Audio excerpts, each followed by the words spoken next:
ಕಾಂಗ್ರೆಸ್ನಲ್ಲಿ ಈಗ ಕೋಲಾಹಲ ಎದ್ದಿದೆ. ನಜೀರ್ ಅಹಮದ್ ಅವರನ್ನ ಸಿಎಂ ರಾಜಕೀಯ ಕಾರ್ಯದರ್ಶಿ ಸ್ಥಾನದಿಂದ ತೆಗೆದುಹಾಕ್ತಾ ಇದ್ದಂತೆ ಸಿಎಂ ಭೇಟಿಯಾಗಿದ್ದಾರೆ ಸಚಿವ ಜಮೀರ್ ಅಹಮದ್. ಹಾಗೆ ನಜೀರ್ ಮೇಲೆ ಕ್ರಮದ ಬೆನ್ನಲ್ಲೇ ಸಿಎಂ ಭೇಟಿಯಾಗಿ ಚರ್ಚೆಯನ್ನ ಮಾಡಿದ್ದಾರೆ ಸಚಿವ ಜಮೀರ್ ಅಹಮದ್ ಖಾನ್ ಅವರು. ಸಿಎಂ ಸರ್ಕಾರಿ ನಿವಾಸ ಕಾವೇರಿಯಲ್ಲಿ ಸಿದ್ದರಾಮಯ್ಯನವರನ್ನ ಭೇಟಿಯಾಗಿ ಚರ್ಚೆ ಮಾಡಿರುವಂಥದ್ದು. ತಮ್ಮ ವಿರುದ್ಧದ ಆರೋಪಕ್ಕೆ ವಿವರಣೆಯನ್ನ ಕೂಡ ಇದೇ ಸಂದರ್ಭದಲ್ಲಿ ಜಮೀರ್ ಅಹಮದ್ ಅವರು ಕೊಟ್ಟಿದ್ದಾರೆ. ದಾವಣಗೆರೆಯಲ್ಲಿ ಮುಸ್ಲಿಮರಿಗೆ ಟಿಕೆಟ್ ಕೊಡಿ ಅಂತ ಕೇಳಿದ್ದೆ. ಡಿಕೆ ಶಿವಕುಮಾರ್ ಸುರ್ಜೇವಾಲಾ ಮುಂದೆ ಟಿಕೆಟ್ ಕೊಡೋದಕ್ಕೆ ಕೇಳಿದ್ದೆ. ಗೆಲ್ಲಿಸಿಕೊಂಡು ಬಂದಿಲ್ಲ ಅಂದ್ರೆ ರಾಜೀನಾಮೆ ಕೊಡ್ತೀನಿ ಅಂತ ಕೂಡ ಹೇಳಿದ್ದೆ. ಟಿಕೆಟ್ ಕೊಡದ ಕಾರಣ ದಾವಣಗೆರೆಯಲ್ಲಿ ಅಸಮಾಧಾನ ಇರೋದು ಆಗಿದ್ದು ನಿಜ ಅಂತೇಳಿ ಸಿಎಂ ಭೇಟಿಯಾದಂತಹ ಸಂದರ್ಭದಲ್ಲಿ ಸಚಿವ ಜಮೀರ್ ಅಹಮದ್ ಖಾನ್ ಅವರು ತಮ್ಮ ಸ್ಪಷ್ಟನೆಯನ್ನ ಪ್ರತಿಕ್ರಿಯೆಯನ್ನ ಸಿಎಂ ಸಿದ್ದರಾಮಯ್ಯನವರಿಗೆ ನೀಡಿದ್ದಾರೆ. ಸಿಎಂ ಭೇಟಿಯಾಗಿ ಮಾತುಕತೆಯನ್ನ ನಡೆಸಿರುವಂಥದ್ದು ಸಚಿವ ಜಮೀರ್ ಅಹಮದ್ ಖಾನ್ ಅವರು. ನಜೀರ್ ಅಹಮದ್ ಅವರನ್ನ ಸಿಎಂ ರಾಜಕೀಯ ಕಾರ್ಯದರ್ಶಿ ಸ್ಥಾನದಿಂದ ಅವರನ್ನ ಬಿಡುಗಡೆಗೊಳಿಸಿ ಆದೇಶವನ್ನ ಸರ್ಕಾರ ಹೊರಡಿಸ್ತಾ ಇದ್ದಂತೆ ಸಚಿವ ಜಮೀರ್ ಅಹಮದ್ ಖಾನ್ ಅವರು ಹೋಗಿ ಸಿಎಂ ಸಿದ್ದರಾಮಯ್ಯನವರನ್ನ ಇವತ್ತು ಭೇಟಿಯಾಗಿದ್ದಾರೆ.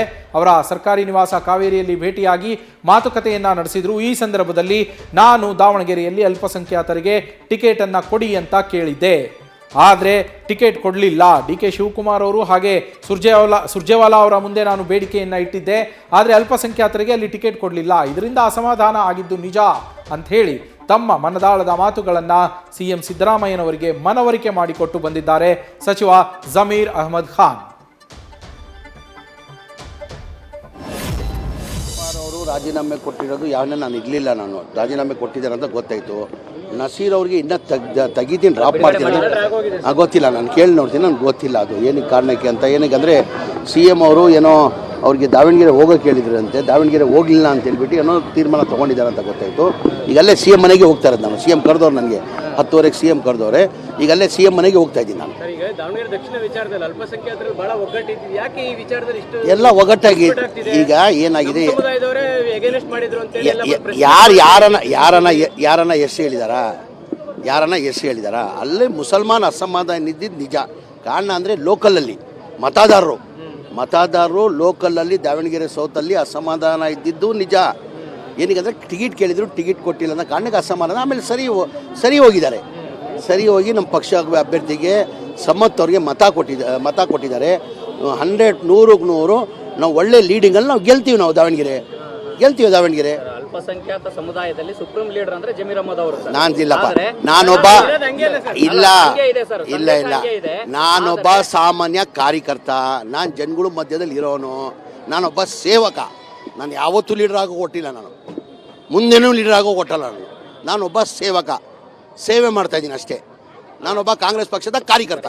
ಅವರು ಹೇಳಿದ್ರು ಕೆಲವರು ನಾನೇ ಸಮುದಾಯದ ನಾಯಕ ಅಂತ ಹೇಳ್ಕೊಳ್ತಾ ಇದ್ರು. ನಾನು ಯಾವತ್ತು ಈಗ ಅವ್ರು ಹೇಳ್ಕೊಂಡ್ರೆ ನಾನೇನು ಮಾಡಲಿ? ನಾನೊಂದು ಎಂದು ಬಾಯಿಲ್ಲ ಹೇಳಿಲ್ಲ. ನಾನೇನಂದೆ, ಈಗ ನಾನೊಬ್ಬ ಕಾಂಗ್ರೆಸ್ ಪಕ್ಷದ ಸಾಮಾನ್ಯ ಕಾರ್ಯಕರ್ತ, ಜನ ಸೇವಕ. ನಾನು ಜನ ಸೇವಕ. ನಾವು ನೋಡ್ರಿ, ಇದು ಮುಚ್ಚುಮರಿ ಏನಿಲ್ಲ, ಏನು ಕ್ಲೋಸ್ ಡೋರಲ್ಲಿ ಒಂದು ರೂಮಲ್ಲಿ ಕೂತ್ಕೊಂಡು ಮಾತಾಡಿದ್ರಿಲ್ಲ. ಓಪನ್ 20ನೇ ತಾರೀಕಿಗೆ, ಹೋದ ತಿಂಗಳು 20ನೇ ತಾರೀಕಿಗೆ KPCCಯಲ್ಲಿ ಮಾನ್ಯ ಸುರ್ಜೇವಾಲಾ ಅವರು, ಡಿಕೆ ಶಿವಕುಮಾರ್ ಅವರು ಮೀಟಿಂಗನ್ನು ಕರೆದಿದ್ರು. ಎಲ್ಲ ಮುಖಂಡರು ಇದ್ದರು. ದಾವಣಗೆರೆ 200 ಜನ ಮೇಲೆ ಎಲ್ಲ ಮುಖಂಡರು ಬಂದರು. ಬ್ಲಾಕ್ ಅಧ್ಯಕ್ಷರು ಬಂದಿದ್ದರು. ಆಲ್ಮೋಸ್ಟ್ ಎಲ್ಲ ಅಲ್ಪಸಂಖ್ಯಾತರು ಮುಖಂಡರುಗಳು ಬಂದಿದ್ದು. ಓಪನ್ ಸಭೆಯಲ್ಲಿ ಹೇಳಿದ್ದೀನಿ, ನಾವು ದಯಮಾಡಿ ಮುಸಲ್ಮಾನ್ ಕೊಡಿ ಸರ್. ನೀವು ಸಿಗ್ಗೋಂದಲ್ಲೂ ನಾವು ಕೇಳಿ ತೊಗೊಂಡ್ವಿ, ನೀವು ಕೊಟ್ರಿ, ನಾವು ಗೆಲ್ಸ್ಕೊಂಡು ಬರ್ತೀವಿ. ದಾವಣಗೆರೆಯಲ್ಲೂ ಕೊಡಿ, ನೀವು ದಾವಣಗೆರೆಯಲ್ಲಿ ಕೊಡಿ, ಯಾರಿಗಾನ ಕೊಡಿ. ಓಪನ್ ಸಭೆಯಲ್ಲಿ ಹೇಳಿರೋದು ನಾನು, ಏನು ಕ್ಲೋಸ್ ಡೋರಲ್ಲಿಲ್ಲ. ರಿಜ್ವಾನು ಇದ್ದರು, ನಾಸೀರ್ ಹುಸೇನ್ ಇದ್ದರು, ಸಲೀಂ ಅಹಮದ್ ಇದ್ದರು, ನಸೀರ್ ಅಹಮದ್ ಇದ್ದರು, ಎಲ್ಲರೂ ಇದ್ದರು, ಹಾರಿಸ್ ಅವರಿದ್ದರು. ಎಲ್ಲ ಓಪನ್ ಆಗಿ ಪಬ್ಲಿಕಲ್ಲಿ ಹೇಳಿರೋದು ನಾನು. ಅದು ಯಾರ ಮುಂದೆ ಹೇಳಿರೋದು? ಅಧ್ಯಕ್ಷ ಮುಂದೆ ಹೇಳಿರೋದು. ಡಿಕೆ ಶಿವಕುಮಾರ್ ಅಧ್ಯಕ್ಷ ಮುಂದೆ ಹೇಳಿದ್ದೀನಿ, ಸುರ್ಜೇವಾಲಾ ಮುಂದೆ ಹೇಳಿದ್ದೀನಿ. ನೀವು ಕೊಡಿ, ನೀವು ಕೊಟ್ಟು ಯಾರಿಗಾನ 7 ಜನ ಅರ್ಜಿ ಹಾಕಿದ್ದಾರೆ. 7 ಜನ ಯಾರಿಗಾನ ನೀವು ಟಿಕೆಟ್ ಕೊಡಿ. 7 ಜನದಲ್ಲಿ ಯಾರಿಗಾನ ಟಿಕೆಟ್ ಕೊಡಿ. ನಾನು ಗೆಲ್ಸ್ಕೊಂಡು ಬಂದಿಲ್ಲ ಅಂದರೆ ಮಂತ್ರಿ ಸ್ಥಾನದಿಂದ ರಾಜೀನಾಮೆ ಕೊಡ್ತೀನಿ ಅಂತ ಹೇಳಿದ್ದೆ ನಾನು. ಕೇಳ್ರಿ, ಕಂಪ್ಲೀಟ್ ಮಾಡಕ್ಕೆ ಕೊಡ್ರಿ. ಇದೇ ನೀವು ಕನ್ಫ್ಯೂಸ್ ಮಾಡೋದು. ನಮ್ಮ ಮಾತನ್ನು ಬಿಟ್ಟು ಅದು ಬೇರೆ ಹೊರಬಿಟ್ರೆ. ಈಗ ನಾನು ಓಪನ್ ಸಭೆದಲ್ಲಿ ಯಾರು ಮುಚ್ಚುಮರಿ ಇಲ್ಲ. ಕ್ಲೋಸ್ ಡೋರ್ ಏನೋ ಇಂಡೋರ್ ಒಳಗಡೆ ರೂಮಲ್ಲಿ ಏನೋ ಮಾತಾಡಿಲ್ಲ. ನಾನು ಓಪನ್ KPCC ಆಫೀಸ್ ಕಚೇರಿಯಲ್ಲಿ ಮಾತಾಡಿರೋದು. ಸುರ್ಜೇವಾಲಾ ಇನ್ನು ಎಲ್ಲ ನಮ್ಮ ಅಲ್ಲಿ ಅಲ್ಪಸಂಖ್ಯಾತರ ಮುಖಂಡರುಗಳು ಬಂದಿದ್ದರು. ಅವ್ರು ಮುಂದೆ ಹೇಳಿದ್ರೆ, ಈ ಬಾರಿ ಕೇಳ್ತಾರೆ ಕೊಡಿ ಸರ್, ನೀವು ನನ್ನ ಜವಾಬ್ದಾರಿ ಮೇಲೆ ಕೊಡಿ. ಸಿಗ್ಗಾವನು ಹಂಗೆ ಕೇಳಿ ತೊಗೊಂಡಿದ್ದೆ, ನಾನು ಗೆಲ್ಸ್ಕೊಂಡು ಬಂದಿಲ್ಲ. ಸಿಗ್ಗಾವು ಇದನ್ನು ಕೊಡಿ, ನೀವು ನಾನು ಗೆಲ್ಸ್ಕೊಂಡು ಬರೋ ಜವಾಬ್ದಾರಿ ನಂದು. ಯಾರಿಗಾನ ಕೊಡಿ, ನೀವು 7 ಜನದಲ್ಲಿ ಯಾರನ್ನ ಕೊಡಿ ಅಂದೆ ನಾನು, ಹೆಸರನ್ನೇ ಹೇಳಿಲ್ಲ ನಾನು. ಜಬ್ಬಾರ್ದು ಮುಂಚೆ ಕೇಳಿದ್ದು ಸರಿ, ಈಗ ತೀರ್ಮಾನ ಮಾಡೋರು ಯಾರು? ಹೈಕಮಾಂಡ್ ಮಾಡಬೇಕಾಗಿರೋದು. ಯಾವಾಗ ಜಬ್ಬಾರ್ ಸಿಕ್ಕಲ್ಲ ಅಂತ ಗೊತ್ತಾಯ್ತು ನಮಗೆ, ಜಬ್ಬಾರ್ ಕೊಡೋಕ್ಕೆ MLC ಇದ್ದಾರೆ ಅವರು, ಅವ್ರು ಕೊಡೋಕ್ಕಾಗಲ್ಲ ಅಂತ ಹೈಕಮಾಂಡ್ ಚಿಂತನೆ ಮಾಡ್ತಾ ಇದ್ದಾರೆ ಅಂದಮೇಲೆ ನಾವು ಯಾರಿಗಾನ ಕೊಡಿ ಅಂದ್ವಿ ನಾವು. ಜಬ್ಬಾರ್ ಕೇಳಿದ್ವಿ ಸ್ಟಾರ್ಟಿಂಗಲ್ಲಿ ಕೇಳಿದ್ದು ನಿಜ ಅದು. ಆಮೇಲೆ ಏನು ಮಾಡಿದ್ವಿ, ಜಬ್ಬಾರ್ ಅವ್ರು MLC ನಾವು ಯೋಚನೆ ಮಾಡಿದ್ವಿ, ಜಬ್ಬಾರ್ ಅವ್ರು MLC ಇದ್ದಾರೆ, ನಾವು ಕೇಳ್ತಾರೋದು ಅವ್ರ ಬಗ್ಗೆ ತಪ್ಪು, ಜಬ್ಬಾರ್ ಅವ್ರ ಬಗ್ಗೆ ಜಬ್ಬಾರ್ಗೆ ಕೇಳ್ತಾರೋದು ನಾವು ತಪ್ಪು. ಏನಕ್ಕೆ ಇನ್ನೂ 3 ವರ್ಷ MLC ಇದ್ದಾರೆ ಅವರು, ಬೇರೆ ಯಾರಿಗಾನ ಅವಕಾಶ ಮಾಡಿಕೊಡಿ ಅಂತ ಕೇಳಿದ್ದೀವಿ ನಾವು. ಯಾರಿಗಾನ ಅವಕಾಶ ಮಾಡಿ ಕೇಳಿ ಅಂತ ಕೇಳಿದ್ದೀವಿ. ಅದು ಏನು ಇಂಡೋರಲ್ಲಿ ಎಲ್ಲ ಒಳಗಡೆ ಕೂತ್ಕೊಂಡು ಮಾತಾಡಿದಿಲ್ಲ, ಓಪನ್ ಸಭೆಯಲ್ಲಿ ಹೇಳಿರೋದು ಅದು. ಪಕ್ಷ ವಿರೋಧಿ ಚಟುವಟಿಕೆ ಮಾಡಿದ್ದಾರೆ ಜಬ್ಬಾರ್ ಅವರು, ನಜೀರ್ ಅವರು. ಎಲ್ರಿ ಈಗ ಒಂದು ನಿಮಿಷ, ಈಗ ಜಬ್ಬಾರ್ ಅವ್ರು ಏನಂತಾರೆ, ಜಬ್ಬಾರ್ ಅವ್ರಿಗೂ ಮಾತಾಡ್ರೆ ನೀವು ಹೋಗ್ಬೇಕು, ಅಧ್ಯಕ್ಷ ಆಗಿದ್ದೀರಾ ಹೋಗ್ಬೇಕಂದ್ರೆ, ನಾನು ಮಲ್ಲಿಕಾರ್ಜುನ ಪಕ್ಕದ ಮನೆಗೆ ಬಂದಿದ್ದೆ, ನಮ್ಮ ಮನೆಗೆ ಬಂದಿಲ್ಲ, ನಾನು ಹೆಂಗೆ ಸರ್ ಹೋಗೋದು? ನಾನು ಒಬ್ಬ ಲೀಡರ್, ನಾನು ಲೋಕಲ್, ನಾನು ಅವ್ರ ಜೊತೆಯಲ್ಲೇ ಇದ್ದವ್ನು, ನಾನು ಪಕ್ಕದ ಮನೆಗೆ ಹೋಗಿದ್ದಾರೆ, ನನ್ನ ಮನೆಗೆ ಬರ್ಬೇಕು ತಾನೆ ಕನಿಷ್ಠ, ನನ್ನ ಮನೆಗೆ ಬರಬೇಕಾಗಿತ್ತಂತ. ಆಯ್ತು ರೀ ಪಕ್ಷಕ್ಕೋಸ್ಕರ ಹೋಗಿ ಅಂತ ಕೇಳ್ಕೊಂಡೆ. ಅವರೇನೋ ಮನ್ಸಿಗೆ ಬೇಜಾರಾಗಲಿಲ್ಲ, ಹೋಗಿಲ್ಲ, ಮನೇಲಿ ಸೇರಿಕೊಂಡ್ರು. ಅವ್ರ ಆರೋಗ್ಯನೂ ಚೆನ್ನಾಗಿಲ್ಲ ಅಂತ ಮಾಧ್ಯಮದಲ್ಲೇ ಹೇಳಿದ್ದಾರೆ ಅವರು, ನನ್ನ ಆರೋಗ್ಯ ಚೆನ್ನಾಗಿರಲಿಲ್ಲ, ಆ ಕಾರಣಕ್ಕೆ ನಾನು ಆಚೆ ಬಂದಿಲ್ಲ ಅಂತ. ಅವ್ರು ಒಂದೇ, ನಾನು ಕೇಳ್ಕೊಂಡೆ, ಹೋಗಿ ಕೆಲಸ ಮಾಡಿರಿ, ಪಕ್ಷ ನಮ್ಮ ಮುಖ್ಯ, ನಮ್ಮ ಪಕ್ಷದ ಅಭ್ಯರ್ಥಿ ಗೆಲ್ಲಬೇಕು ಅಂದಿದ್ದಕ್ಕೆ ಅವರೇನಂದರು, ಇಲ್ಲ ನನಗೆ ಪಕ್ಕದ ಮನೆಗೆ ಬಂದ, ನಮ್ಮ ಮನೆಗೆ ಬಂದಿಲ್ಲ ಅಂತ. ನಸೀರ್ ಅಹಮದ್ಗೆ ಎಲ್ಲಿ ಕೊಟ್ಟಿದ್ರು ಜವಾಬ್ದಾರಿ? ಬಾಗಲಕೋಟೆಯಲ್ಲಿ ಮಾನ್ಯ ಮುಖ್ಯಮಂತ್ರಿ ಬಾಗಲಕೋಟೆಯಲ್ಲಿ ಕೊಟ್ಟಿದ್ರು. 10 ದಿನ ಬಾಗಲಕೋಟೆಯಲ್ಲಿದ್ದರು. ಮಾನ್ಯ ಮುಖ್ಯಮಂತ್ರಿ ಬಾಗಲಕೋಟಲ್ಲಿ 31 ಬಾಗಲಕೋಟಲ್ಲಿ ಮಾಡಿದ್ರು. 31ಗೆ ನಸೀರ್ ಅಹಮದ್ ಕೇಳಿದ್ದಾರೆ. 1ನೇ ತಾರೀಕು 2ನೇ ತಾರೀಕು ದಾವಣಗೆರೆ ಹಾಕೊಂಡಿದ್ರು, ಬಾಗಲಕೋಟೆಯಿಂದ ಮಾನ್ಯ ಮುಖ್ಯಮಂತ್ರಿ ದಾವಣಗೆರೆ ಹಾಕೊಂಡಿದ್ರು. ಆವಾಗ ನಸೀರ್ ಅಹಮದ್ ಕೇಳಿದ್ದಾರೆ. ನಮ್ಮ ಪೊಲಿಟಿಕಲ್ ಕರೆಸ್ಪಾಂಡೆಂಟ್ ಹರೀಶ್ ಫೋನ್ ಸಂಪರ್ಕದಲ್ಲಿ ಜಾಯ್ನ್ ಆಗಿದ್ದಾರೆ. ಹರೀಶ್, ಜಮೀರ್ ಅಹಮದ್ ಅವರು ಹೇಳ್ತಾ ಇದ್ದಿದ್ದನ್ನು ಕೇಳಿಸ್ಕೊಂಡ್ವಿ. ನಾನು ಓಪನ್ ಆಗಿಯೇ ಹೇಳಿದ್ದೆ, ಅಬ್ದುಲ್ ಜಬ್ಬಾರ್ ಅವರಿಗೆ ಕೊಡೋದಕ್ಕಾಗಲ್ಲ ಅಂದಾಗ ಬೇರೆ ಆಕಾಂಕ್ಷಿಗಳಿದ್ದಾರೆ, ಅಲ್ಪಸಂಖ್ಯಾತರು, ಅವರನ್ನು ಕೊಟ್ಟರೆ ನಾನು ಗೆಲ್ಲಿಸ್ಕೊಂಡ್ಬರ್ತೀನಿ ಅಂತೇಳಿ ಒಂದು ಕಡೆಗೆ ಅವ್ರಿಗೆ ಕೊಡಲಿಲ್ಲ ಅನ್ನೋ ಅಸಮಾಧಾನ ಇತ್ತು ಅನ್ನೋದನ್ನು ಹೇಳ್ತಾ ಇದ್ದಾರೆ.